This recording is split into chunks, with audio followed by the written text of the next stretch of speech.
За сайн байцгаана уу. За энэ удаа өгш нь гурвалжны дотоод үндэсгийн бисектрис медианы чанарын тухай зөвлөгөө өгье. За гурвалжны бисектрис гэж юу хэлдэг вэ гэхээр гурвалжны оройт дотоод үндэсгөө таллан хуваасан хэрчмийг хэлдэг гэж бид нар мэдж байгаа.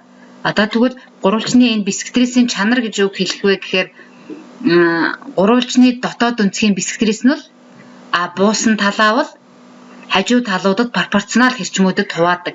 Өөрөөр хэлбэл энэ маань юу гэсэн үг вэ гэхээр AB талын уртыг AD хэрчмийн уртад харьцуулсан, BC талын уртыг DC хэрчмийн уртад харьцуулсантай тэнцүү гэсэн. Энэ чанарыг бол гурвалжны бисектрисийн чанар гинэ. За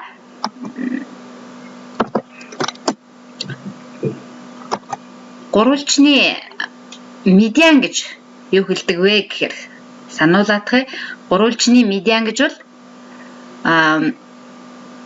оройг эсрэг талын дундажтай холбосон хэрчмийг бол медиан гэдэг. Гурвалжны аль нэг оройг эсрэг талын дундажтай холбосон хэрчмийг медиан гэдэг. Тэгэхээр гурвалжинд бол 3 медиан байдаг. Гурвалжны 3 медиан бол гуруула яг нэг цэгээр огтлцдог. Тэр гурвалжны медиануудын огтлын цэгээр оройгоос тооцоход хоёрыг харьцах нэг харьцаагаар хуваагддаг гэсэн энэ чанарыг бол гурвалжны медианы чанар гэдэг. Гурвалжны медиануудын огтлын цэгийг нь гурвалжны хөндийн төв гэдэг. Өөрөөр хэлбэл одоо энэ ABC гэсэн энэ гурвалжин дээр B-г AC талын дундажтай холбосон B хэрчим бэл медиан. А-г BC талын дундажтай холбосон энэ AN хэрчим бэл медиан. C-г AB талын дундажтай холбосон CM хэрчим бэл медиан гэсэн. Тэгэхээр энэ гурван медиан гуруула нэг цэгээр огтлцдог. Тэр цэгийг O гэх юм бол AO, ON гэсэн хэрчмүүдийн харьцаа нь хоёрыг харьцах нэг байдаг. Өөрөөр хэлбэл AO-г ON-д харьцуулахад хоёрыг харьцах нэг байна гэсэн. Үүнтэй адилханаар CO-г OM-д харьцуулсан хоёрыг харьцах нэг, BO-г OL-д харьцуулсан хоёрыг харьцах нэг. Энэ юу гэсэн үг вэ гэхээр ON хэрчмээс AO хэрчим 2 дахих. OM хэрчмээс OC хэрчим 2 дахих. OL хэрчмээс OB хэрчим 2 дахих гэсэн үг. За одоо энэ гурвалжны медиан бисектрисийн эдгээр чанаруудыг ашиглаад цөөхөн бодлогыг жишээ болгож тайлбарлая. За эхний бодлого. За гурвалжны бисектрисийн чанарыг ашиглах бодлого. За ABC гэж гурвалжин өгөгдсөн байна. AC талынх нь урт 6, AE-вэл энэ гурвалжны А оройт үндэсгийн бисектрис, CE хэрчмийн урт 2, EB хэрчмийн урт 4 бол AB хэрчмийн уртыг олоо гэсэн юм. AB талын уртыг олоо гэсэн юм бодлого байна. За тэгвэл AE бисектрис гэсэн учраас бисектрисийн чанар ёсоор AB-г EB-д харьцуулсан нь AC-г EZ-д харьцуулсантай тэнцүү. За тэгвэл тэгээ өгсөн нөхцлүүдэд өгөгдлүүд энэ тэнцэтгэл дээрээ орлуулчих. За AB мэддэхгүй байгаа X-гээ тэмдэглэжээ. EB бол 4, AC-гийн оронд 6, C-гийн оронд 2-ыг тавилаа. За тэгвэл энэ пропорц үүсч. Энийг пропорцийн чанараар бол X олвол 4-ийг 6-аар жуулаад 2 тугаад ингээд X нь бол 12 гэдээ гарчна. Өөрөөр хэлбэл мэддэхгүй байгаа тал буюу AB талын урт бол 12 гэд ингээд олдчихно гэсэн. За дараагийн бодлого. 32 см периметртэй гурвалжны А оройгоос татсан бисектрис буусан талаа 5 см 3 см урттай хэсгүүдэд хуваадаг. Гурвалжны талуудын уртыг олоорой гэсэн энэ бодлого байна. За 6 өгсөн нөхцөөр 6 зурвал ABC гурвалжин зурлаа. А оройгоос AE гэсэн бисектрис татлаа. Тэгвэл CE хэрчмийн урт 3, EB хэрчмийн урт 5 гэдэг үзэж. За тэгвэл бисектрисийн чанар ёсоор AB-г EB-д буюу 5 харьцуулсан, AC-г CE-д буюу 3 харьцуулсантай тэнцүү. За ийм тэнцэтгэл үүснэ. Эндээс пропорцийн чанар ёсоор захын гишүүдийн үржүүр тэнцдэг тийм ээ. Захын гишүүдийн үржүүр нь дундх гишүүдийн үржүүртэй тэнцдэг гэсэн чанараасаар 3 AB нь 3-ыг AB-гаар үржүүлсэн, 5-ыг AC-гаар үржүүлсэнтэй тэнцв. Эндээс энэ тэнцэтгэлийнхээ хоёр талыг 5-д хуваавал AC нь 0.6 AB гэдэг бол. За, бодлого нөхцөлд маань энэ гурвалжны периметр 32 см гэж өгсөн. За, периметр гэдэг маань хүрээний шугамын урт буюу гурвалжны 3 талын уртуудаа нийлбэр AB, BC, AC гэсэн гишмүүдийн талуудын уртуудын нийлбэртэй тэнцв. За, тэгвэл энийг периметрээ 32-тойгоо тэнцвүүлээ. За, AB тал мэдэгдэхгүй байгаа. BC талын уртыг бол олжч болно. Яагаад тэгэхээр BC тал гэдэг маань BE гисчмийн урт дээр EC гисчмийн уртыг нэмбэл BC талын урт гарна. Ингээд хэд 5 дээр 3-ыг нэмээд 8. За, дараа нь AC талын орн өмнө олсон 0.6 AB-г орлуулчих. За, тэгэхээр энэ гурвын нийлбэр 32-тэй тэнцв. За, эндээс төсөөтэй гишүүдийг эмхтгвэл 1.6 AB дээр нэмэхэд 8 тэнцүү 32 болно. Эндээс 1.6 AB-г олвол 24 болно. Эндээс AB-г олвол 24-ийг 1.6 хуваагаад 15 см гэдэг ингээд болтож. За, AB-г олцсон юм чинь AC-вэл 0.6 AB-тэй тэнцүү. Тийм учраас 15-ыг 0.6-аар үржүүлээд AC-вэл 9 см гэдэг ингээд болно. За, ингээд энэ бодлого болж байна гэсэн.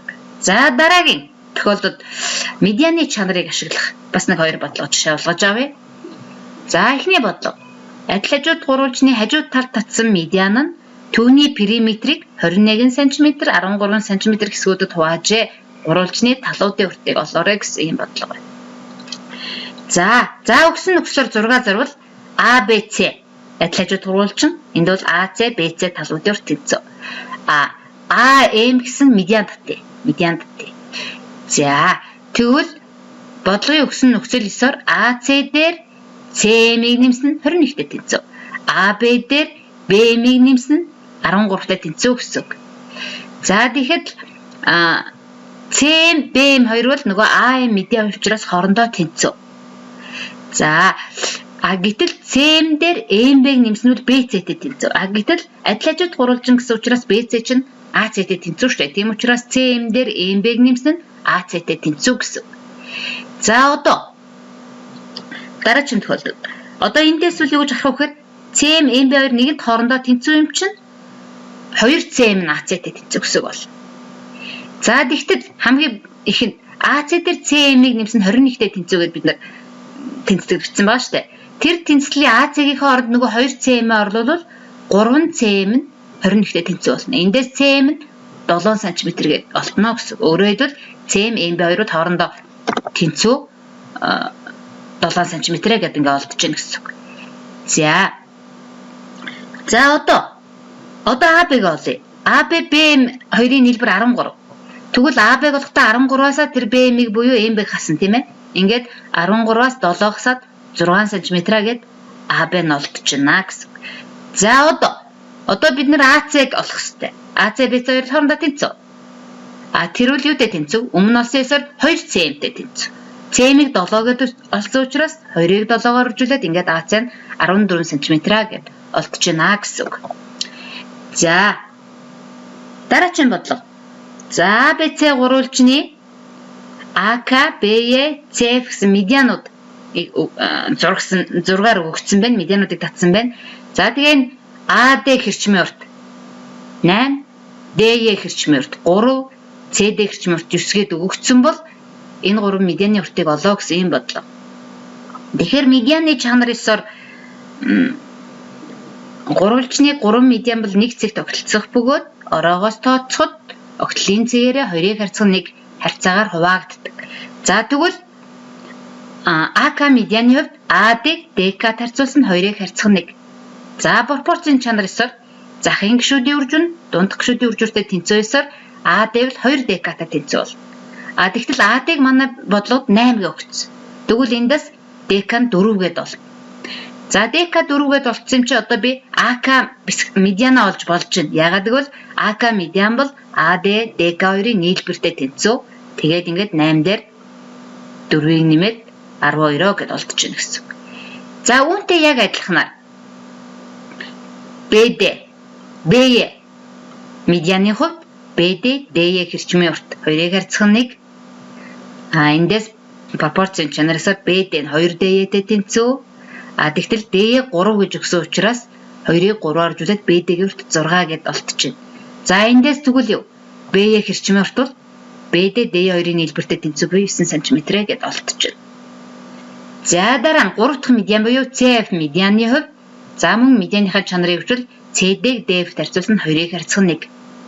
Эндээс пропорцийн чанар 9-оор захын гишүүдийн үржүүр, дундах гишүүдийн үржүүртэй тэнцүү гэдгээс CD нь 2DF-тэй тэнцүү.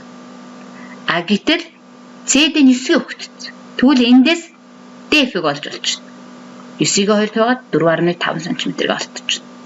За тэгвэл CF медиан маань CD, DF 2-ын нийлбэртэй тэнцүү буюу 9 дээр 4.5-ыг нэмээд 13.5 см гэд энэ медианууд ингээ олдчихно. За ингээд хоёр дахь бодлого дуусчихна гэсэн үг. За одоо